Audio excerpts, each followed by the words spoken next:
63 நாயன்மார்கள் மற்றும் ஆழ்வார் திருமார்களின் வரலாற்று சித்திரங்களுக்கு இடையே முத்தமிழ் கலைக்களஞ்சியம் வழங்கும் ஆடி மாதம் பற்றிய ஒரு சிறப்பு தொகுப்பு. ஆடி தென்மேற்கு பருவமழையின் முழு பலனை அனுபவிக்கும் காலம் இந்த ஆடி மாதம். ஆடி பட்டம் தேடி விதை விதைக்க சொல்வார்கள். ஆடியில் காற்றடித்தாலும் அது ஐப்பசியில் மழையாக கொட்டும். இப்படிப்பட்ட ஆடி மாதத்தில் தான் விழா காலங்கள் ஆரம்பமாகும். அன்னை ஆதிபராசக்தியின் அத்தனை வடிவங்களும் இந்த ஆடி மாதத்தில் தான் உச்சாடனம் பெறும். ஆக ஆடியில் எல்லாமே சிறப்பு தான்.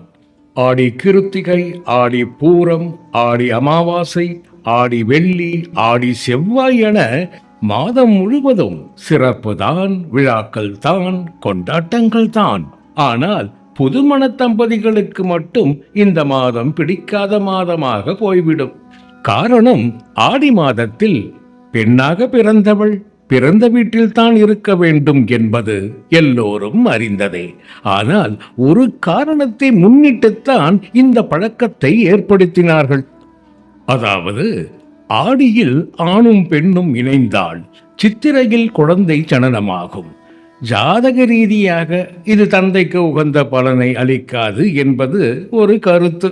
இந்த கருத்தை இறைவனோடு சேர்ந்த பிரம்மஞானிகள் எடுத்துக்கொள்வதில்லை.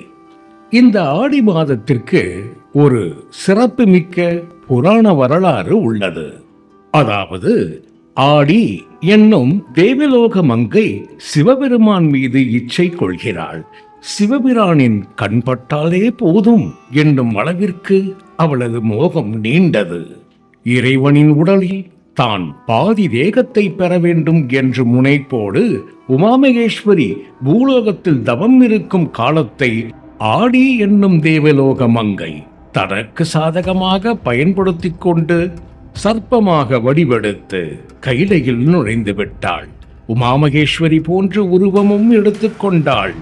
எம்பெருமானும் தேவிதானோ என்று மயங்கி சற்று தன்னிலை தடுமாறல் உற்றார். பின் தனது ஞான திருஷ்டியால் ஈசன் வந்தவள் பார்வதி அல்ல என்பதை அறிந்து தனது சூலாயுதத்தால் அவளை அழிக்க எத்தனித்தார். ஆனால் சூலாயுதத்தில் இருந்து வெளிப்பட்ட தீப்பொறி ஆடியை புனிதமடைய செய்தது. உடனே ஆடி ஈசனிடம், என் பெயர் ஆடி, நான் ஒரு தேவலோக மங்கை. தங்கள் பார்வை ஒரு கணமாவது என் மீது பட வேண்டும் என்ற அவாவினால் தவறிழைத்து விட்டேன், என்னை மன்னித்து விடுங்கள் என்று மன்றாடினாள். ஆயிரமாயினும் நீ செய்தது தவறு. நீ என் தேவி போல் வடிவெடுத்தது மாபெரும் தவறு. எனவே பூலோகத்தில் நீ ஒரு கசப்பு சுவையுடைய மரமாய் பிறப்பாயாக என்று எம்பெருமான் சாபமிட்டார். ஆடி அழுது துடித்து தான் செய்த தவறுக்கு விமோச்சனம் அளிக்குமாறு மன்றாடினாள்.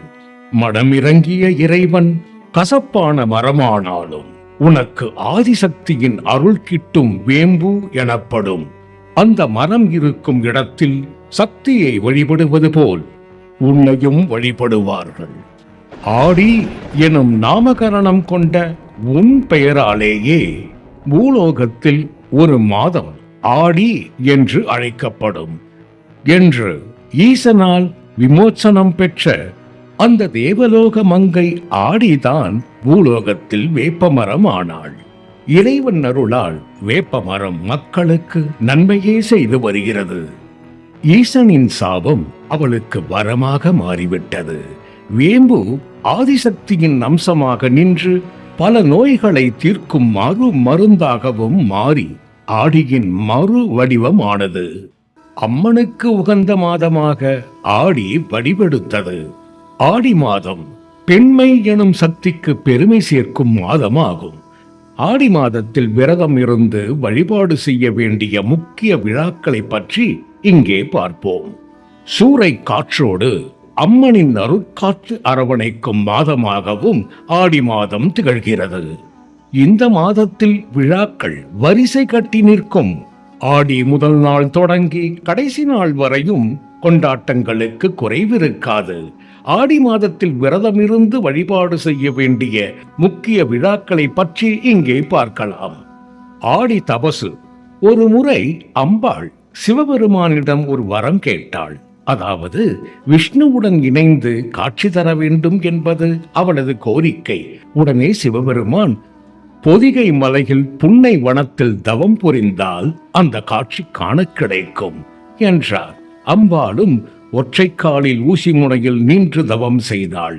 இதையடுத்து ஆடி பௌர்ணமி நாளில் பார்வதியின் வேண்டுகோளை நிறைவேற்றி சங்கரநாராயணர் கோலத்தில் இறைவன் காட்சி அளித்தார்.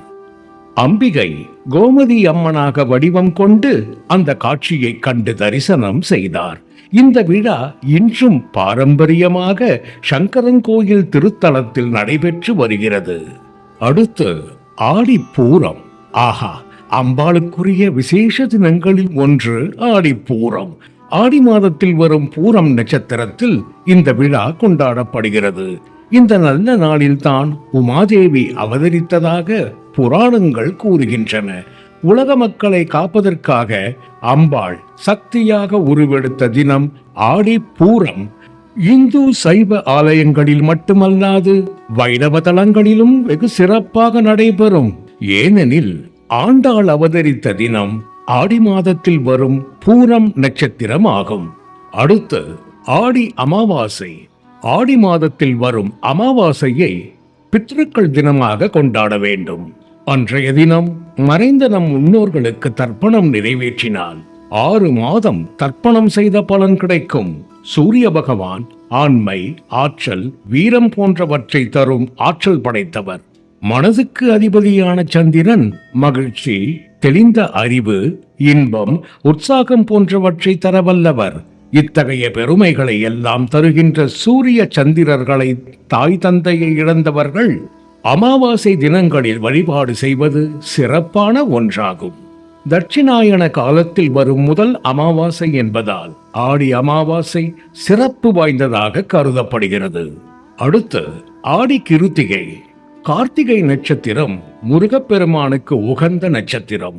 மாதந்தோறும் வரும் கிருத்திகை நட்சத்திரம் சிறப்பானது. ஆடி மாதத்தில் வரும் கிருத்திகை நட்சத்திரம் கூடுதல் சிறப்பு கொண்டது. உலகம் முழுவதும் உள்ள தமிழர்கள் தங்கள் பிரார்த்தனைகளையும் நேர்த்திக்கடன்களையும் செலுத்த முக்கிய நாளாக இந்த நாளை தேர்வு செய்வார்கள். ஆடி மாதத்தில் இருந்து தொடங்கி 6 மாதங்கள் கார்த்திகை விரதம் இருந்து தை மாத கார்த்திகையில் விரதத்தை முடித்தால் சகல சௌபாக்கியங்களும் கிடைக்கும் என்பது ஐதீகம். அதே போன்று ஆடி மாத செவ்வாய், வெள்ளி. ஆடி செவ்வாய் தேடிக்குழி என்பார்கள். ஆடி மாதம் வரும் செவ்வாய்க்கிழமை தோறும் சுமங்கலி பெண்கள் மஞ்சள் பூசி குளிப்பதால் மாங்கல்ய பலம் கூடும் என்பதே இந்த பழமொழி கூறும் தத்துவம். அதே போன்று ஆடி மாத செவ்வாய்க்கிழமைகளில் பெண்கள் பலரும் ஔவையார் விரதம் கடைபிடிப்பார்கள். கணவனின் ஆயுள் நீடிக்கவும், குழந்தை வரம் வேண்டியும், குடும்பத்தில் மகிழ்ச்சி தங்கவும், கன்னி பெண்களுக்கு விரைவில் திருமண வரம் கிடைக்கவும் இந்த விரத வழிபாட்டின் மூலம் பிரார்த்தித்துக் கொள்வார்கள். ஆடி வெள்ளிக்கிழமையன்று சுமங்கலி பெண்கள் கணவனின் ஆயுள் அதிகரிக்கவும், திருமணமாகாத பெண்கள் விரைவில் திருமணம் கைகூடி வரவும் விரதம் மேற்கொள்வார்கள். அதே போன்று ஆடி பெருக்கு. ஆகா, ஆடி மாதத்தில் தான் தென்மேற்கு பருவமழை வலுவடைந்து காவிரியின் நீர்பிடிப்பு பகுதிகளில் புது வெள்ளம் பெருக்கெடுத்து ஓடி வரும். அப்படி ஆடியில் காவிரி பெருக்கெடுத்து வருவதைத்தான் மக்கள் ஆடிப்பெருக்கு என்று கொண்டாடுகிறார்கள். இந்த விழாவானது ஆடி மாதம் 18ஆம் தேதி கொண்டாடப்படும். காவிரி கரையோரங்களில் இந்த விழா களை கட்டும். காவிரி அன்னைக்கு சீர் செய்து வணங்குவது வழக்கமாக உள்ளது. தாமிரபரணி கரையிலும் ஆடிப்பெருக்கு உற்சாகமாக கொண்டாடப்படும். அன்பர்களே, முத்தமிழ் கலை களஞ்சியம் சேனலின் இறைபணி தொடர ஒரு இலவச சப்ஸ்கிரைப் செய்யலாமே. நன்றி. ஓம் சக்தி பராசக்தி. எழுத்து வடிவாக்கம் தீர்த்தகிரி வேலுச்சாமி ஸ்ரீவித்யன். இணை தயாரிப்பு அடியார்க்கும் அடியேன். ஓம் நமோ நாராயணா. திருமதி சண்முக பிரியா. இயக்கம் நம சர்வமங்கள ஸ்ரீ ராஜராஜேஸ்வரி. ஓம் ஸ்ரீ சதாசிவ பிரம்மேந்திராய. ஓம் நமோ ஸ்ரீ ராகவேந்திரரின் ராஜ இந்திர பிரவீன். திருச்சிற்றம்பலம். சுபம்.